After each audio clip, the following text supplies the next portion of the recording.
여러분 반갑습니다. 대원교회 온라인 제자 훈련 내 안에 계신 예수님과의 행복한 동행. 오늘 이제 30일과이고요. 그래서 이제 4부가 시작되어집니다. 이제 이 4부 10과의 과정을 마치면 지난주에도 말씀드렸다시피 내 안에 계신 예수님과의 행복한 동행의 과정은 마쳐지게 됩니다. 4부의 전체적인 타이틀은요, 예수님과 동행하며 승리하는 삶입니다.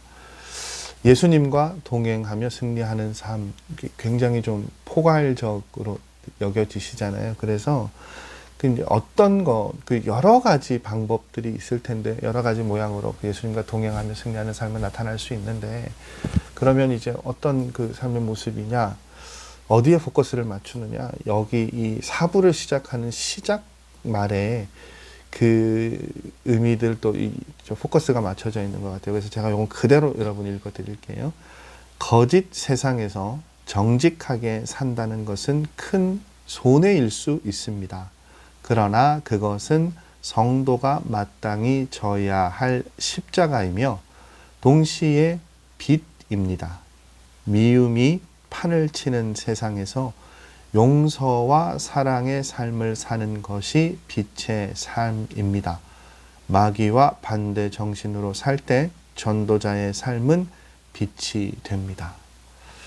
그러면 여러분 이제 짐작하건대 예수님과 동행하며 승리하는 삶은 어떤 삶이다?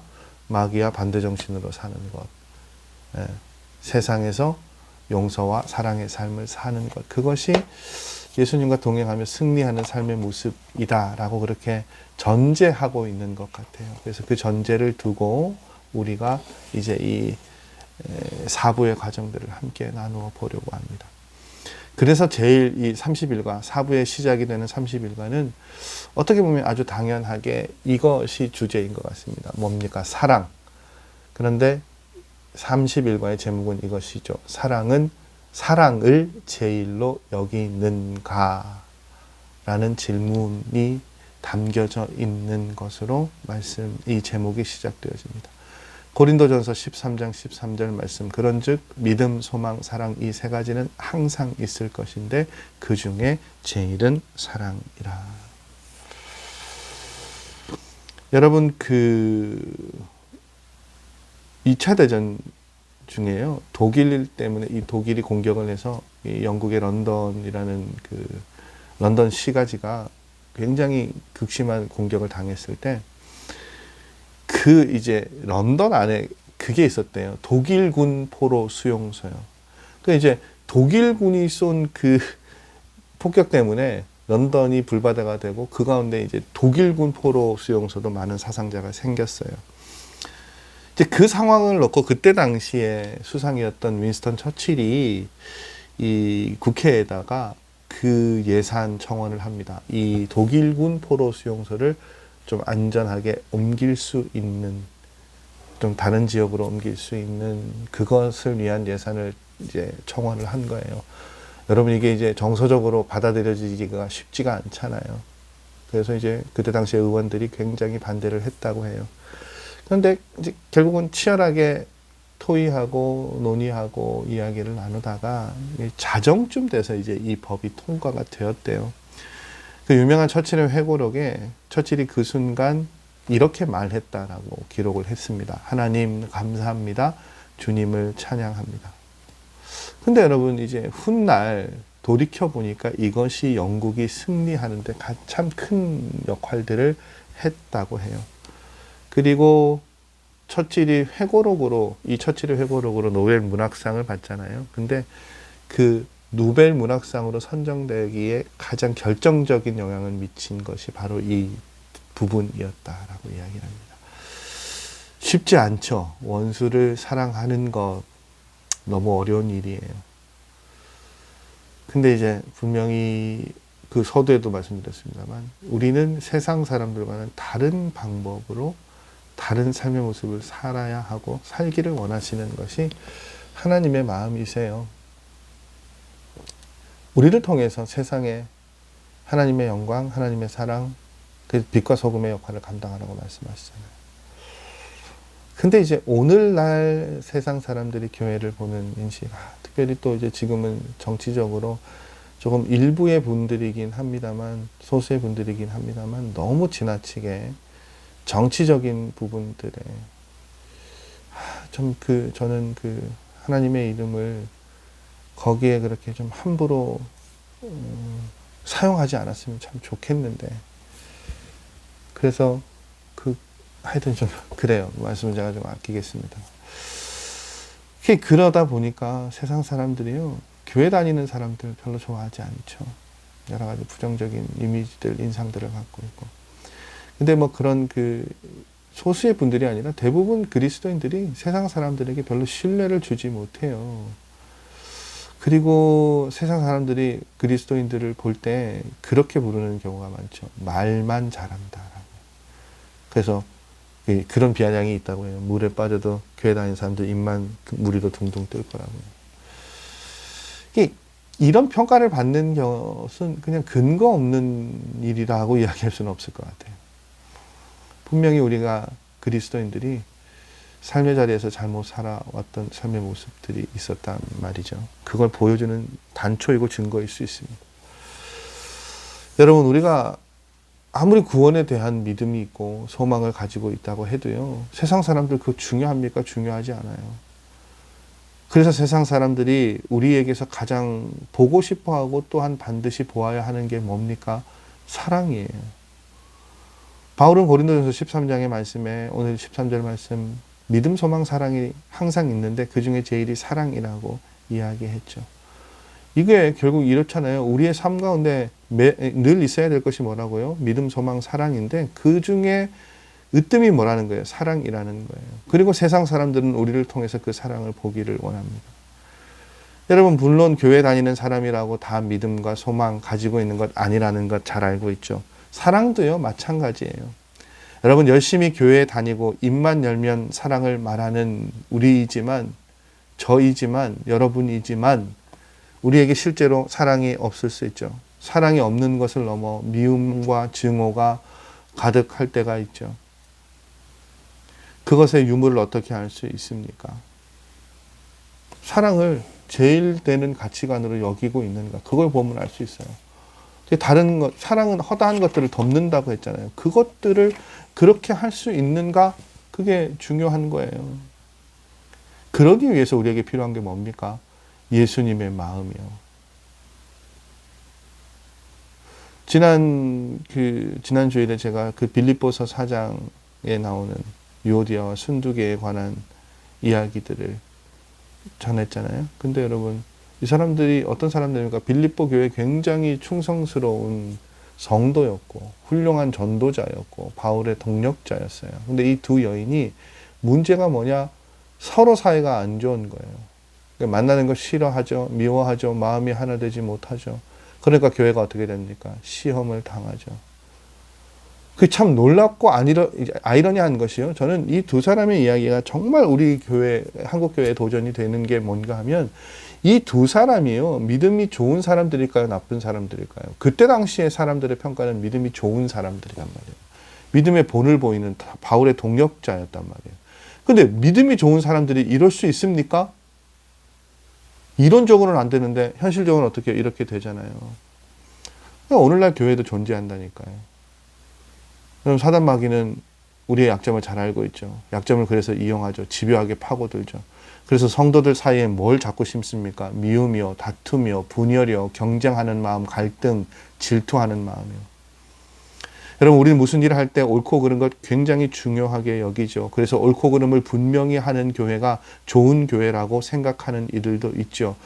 그런데 여러분, 그 옳고 그름도 기준이 굉장히 편향적이고 편파적일 때가 있는 것을 봐요. 내 마음에 드는 사람의 이야기의 무게가 더 클 수 있고요. 그리고 그 옳고 그름의 기준점에 있는 것이 말씀이 아니면 그게 옳고 그르다고 이야기할 수 있습니까? 아니요. 그래서 저는 그 옳고 그름에 지나치게 목매어 있는 분들을 보면 정말 저분이 그리스도인이 맞나 싶어요. 그리고 더 중요한 것은요, 옳고 그른 것을 따지는 것보다 더 중요한 게 뭐라고요? 이것이 정말 예수 그리스도의 마음인가예요. 예수님 중심인가예요. 그게 뭡니까? 평안함으로 하나 되는 것이죠. 그게 그냥 넘어가는 것이라고요? 아니요, 여러분. 옳고 그른 것 따지는 것 못해서 못합니까? 아니잖아요, 여러분. 그것을 통해서 무엇을 얻을 수 있느냐예요. 굉장히 날이 서서 막 교회에 뭔가를 대해서 아주 본인이 대단한 것처럼 말씀하시는 분들이 있죠. 근데 그렇게 해서 과연 얻을 수 있는 것이 무엇이고 교회에 끼치는 유익이 뭘까요? 없어요. 단지 사실을 밝히는 것만 중요합니다. 사실이 아니고 왜곡된 경우도 굉장히 많은데 마치 사실인 양 그렇게 생각하고 호도하는 경우도 있죠. 여러분, 분명히 사도 바울은 무엇을 우리에게 이야기합니까? 모든 일을 하나님께 의지해서 사랑으로 해야 한다고요. 여러분, 교회 공동체 안에서 어떤 일이나 어떤 사람에 대해서요, 쉽게 옳고 그름을 판단한다는 건 결국 그 교회 공동체가 타락했다는 증거예요. 부정확한 판단력인데 계속 어떻게 해요? 판단하고 정죄하고 기준을 삼죠. 그래서 어떻게 해요? 관계가 깨지고 상처를 주죠. 여러분, 예수님을 믿고 영적인 눈이 뜨이면 옳고 그른 것 분별하는 능력이 일어나게 되고 강해져요. 그런데 무엇이 전제되어져야 합니까? 예수 그리스도의 사랑이요. 그것 없이 그냥 옳고 그름만 가지고 있다? 그럼 저놈은 딱 누가 되는 줄 아세요? 바리새인들이 되는 거예요. 사실은 교회 안에 바리새인인 목사, 바리새인인 중직자, 바리새인인 교인들, 성도들, 바리새인처럼 외식하고 위선적인 그런 말이 너무 달라요. 말과 행동이 달라요. 일정하지가 않아요. 누구의 말은 무게 있게 듣고요. 누구의 말은 다른 사람에게 지적하는 걸 자신이 똑같이 하거든요. 근데 자신이 하는 일은 다 용서가 돼요. 근데 다른 사람이 하는 일은 너무 함부로 재단하고 자르고 그런 일들이 너무 많단 말이에요. 그 바리새인들이 그 기준으로 사람들을 나누고 치리하고 그러잖아요. 근데 예수님 어떻게 하셨어요? 그들이 저주하는 사람들, 그들에게 천대받던 사람들 사랑하시고 받아주셨죠. 바리새인들은 왜 그들을 사랑하지 못했습니까? 바리새인들은 왜 그들을 저주했을까요? 그건 옳고 그름의 영역에서 그 사람들을 보기 때문에, 사랑으로 보지 않기 때문이죠. 어떤 한 목사님의 이야기 전해드리고 말씀 마칠 텐데, 이 목사님이 이제 목회자가 되시고 늘 보기만 해도 온유하고 사랑이 넘치시는 그런 목사님이셨는데, 이분이 이제 그 자신의 이야기를 하시는데 원래는 그런 분이 아니셨나 봐요. 굉장히 학창 시절부터 열심히 신앙생활을 하시긴 하셨지만 굉장히 율법적이고 무서운 분이셨어요. 얼마만큼 이게 이제 율법적이었냐면, 오른손이 하는 것 왼손이 모르도록 하라고 해서요, 실질적으로 왼손을 이렇게 주머니에 넣고 다니셨대요, 학창 시절에. 음욕을 품고 여자를 그러니까 보는 것만으로 간음이라는 말씀을 듣고 매 순간마다 회개하셨대요, 울면서. 그러니까 그렇게 살면 어떻게 되느냐, 이분이 학창 시절부터 교회에 존경하는 사람이 없었대요. 왜냐하면 이 사람 눈엔 다 뭡니까? 이제 쳐내야 되잖아요. 저 집사님 아직도 담배 피네. 아유, 저 사람 아웃. 저 장로님은 새벽 기도에도 안 나오네. 아웃. 목사님은 그런 분인데 일꾼으로 세웠네. 그러니까 저 목사님도 아웃. 한 번은요, 학창 시절에 친구가 생활 어려움으로 또 여러 가지 힘든 일 때문에 자살을 시도했대요. 근데 그 병원에 찾아가서 이 목사님 뭐라고 얘기했냐면, 너 정말 예수님 믿는 사람이냐? 그럼 어떻게 자살을 할 수 있냐? 와, 여러분. 참, 가당치 않습니다. 그죠? 근데 많아요. 우리 안에 이런 모습들이 많죠. 그러니까 이제 그 병실에 누워있는 친구가 무슨 말을 할 수 있겠어요? 울기만 했죠. 근데 이분이 어떤 어려움을 경험하시게 되냐면, 고등학교 졸업하고 신학교에 가려고 했는데 부모님이 반대를 하시는 거예요. 그래서 등록금을 내주지 않으셨어요. 그래서 입학을 하시지 못하는 거예요. 그 한 번에 탁 절망을 겪으니까 이분이 낙심했죠. 그럼 어떻게 하겠습니까? 하나님 원망하고 부인하고 떠나게 된 거예요. 그렇게 몇 년을 방황하고 다시 돌아왔어요. 돌아올 그 순간 이분이 뭘 깨달았냐면, 자신이 굉장히 위선적인 삶이었고 교만했다는 걸 깨달으셨다고 해요. 그래서 내가 얼마나 많은 사람을 실족시켰는가 그게 떠오르더래요. 통곡하고 회개하셨죠. 그리고 나서 목사가 신학교에 가시고 목사가 되고 그리고 그 어려움들을 돌아보고 경험하고 회개하고 난 다음에 이분이 어떻게 해요? 지금의 그 사랑이 많은 목사님으로 변하셨던 거예요. 여러분 오늘 말씀 다른 것 기억하시지 않아도 좋아요. 딱 하나만 기억하셨으면 좋겠어요. 어떤 문제에 있어서 옳고 그름을 판단할 분은 한 분 하나님밖에 없으세요. 우리는 그 모든 판단을 늘 어떻게 하나님께 위임해야 돼요. 가정이든 교회든 직장이든 그래서 여러분 누가 옳고 그른가를 따지는 것보다 어떻게 서로 하나 되고 사랑하게 하는 것이 좋은 것인가. 그게 우리에게 필요합니다. 기억하십시오, 여러분. 그리스도인은 세상에 사랑을 보여주어야 하고요. 그래서 우리에게 중요한 것은 예수님의 마음을 갖는 것이고요. 하나님께 의지해서 사랑으로 모든 일을 할 수 있어야 돼요. 그래서 여러분 오늘은 이렇게 기도하고 마무리하시죠. 하나님, 제가 옳고 그름에만 너무 치우쳐 있어서 다른 사람 비판하고 상처 준 것이 있다면 용서해 주십시오. 그리고 사랑을 우리 삶의 가장 중요한 가치로 여기는 삶이 되게 하여 주십시오. 그렇게 기도하시는 시간으로 마무리하셨으면 좋겠습니다.